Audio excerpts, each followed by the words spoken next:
Hi. Today we want to talk about adders. We're looking at chapter 4 of the Vahid book, and this is for digital devices. We want to talk about the design of adders and how we go about designing adders for our data path components. We've actually done a lot of these slides already when we were dealing with chapter 2, because we know that data path components are combinational building blocks. For the majority of them are combinational building blocks. Certainly adders fit into that category. If we continue on to look at adders, then we'll be able to see how we go about designing them.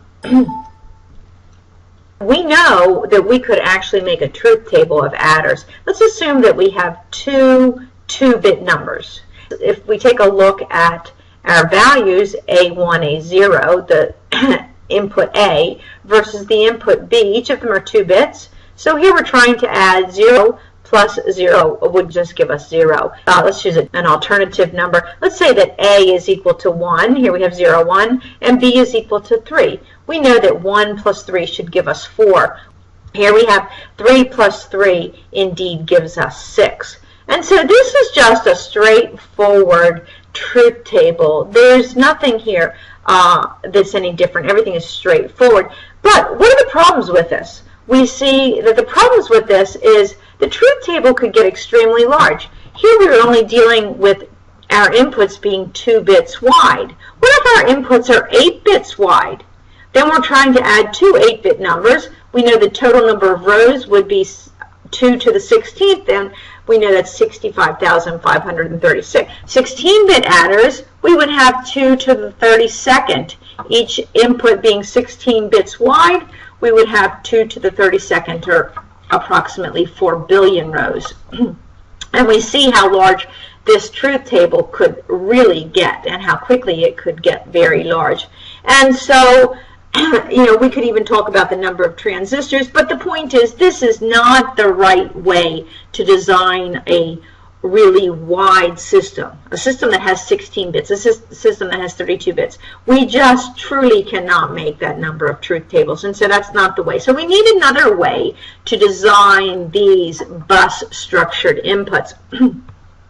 And so if we see that another way that we could handle that would be to actually begin to think about how people do it by hand. And this is the way we did it in class when we were talking about combinational values. We were looking at each column individually.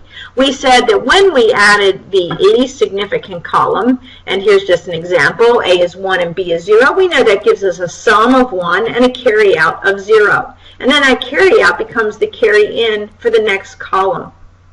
And so we can do the same thing. Then we have a 3-input adder. We have 0 plus 1 plus 1 for our column here. And we have 0 plus 1 plus 1 gives us 0 with the carry out of 1 being the carry in for the next column. And so we can continue to do this for every column until we finally have a final answer being a carry out plus each of the each of the sum values. And so then we could take that design, we could make designs for each of these combinational building blocks. Our least significant has a single sum value and has a carry out output. And notice that our full adders, as described before, have a carry in as well as an A and a B input, and then it also has a sum and a carry out output. So full adders and half adders.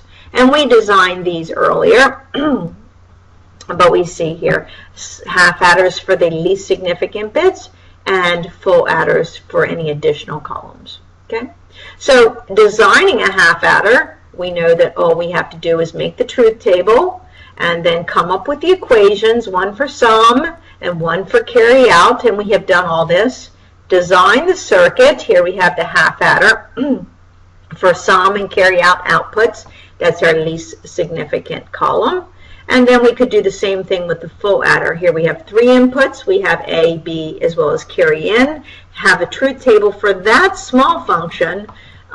Just having 3 single-bit inputs, we can come up with the outputs for sum and carry out. Go through the same strategies, create equations, and come up with the circuit, implementing the circuit. And so we have a circuit for a full adder. we have a circuit for a half adder. We put them together into what's known as a ripple carry adder.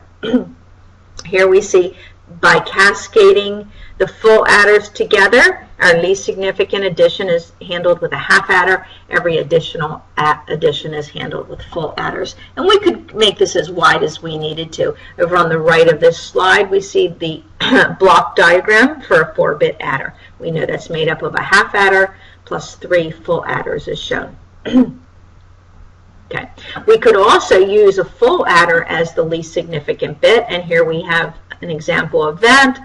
We know that we would want to tie carry in of the least significant bit equal to 0 because obviously we would not have a carry in. We could use it as a 4-bit adder, making the least significant bit tied to 0. Okay, and an example of the timing for this, let's assume that all the inputs are 0 and we begin to add them together. If we change all of them being equal to 0, notice now we're going to add 0, 1, 1, 1 plus 0, 0, 0, 1. We add those together. We see that we have our inputs 0, 1, 1, 1. We have our B inputs 0, 0, 0, 1, and we work through that. The full adder, the initial full adder, adds 1 plus 1 plus 0, gives us 0 with a carry of 1. Our next input gave us 1 plus 0 plus 0. Is that correct?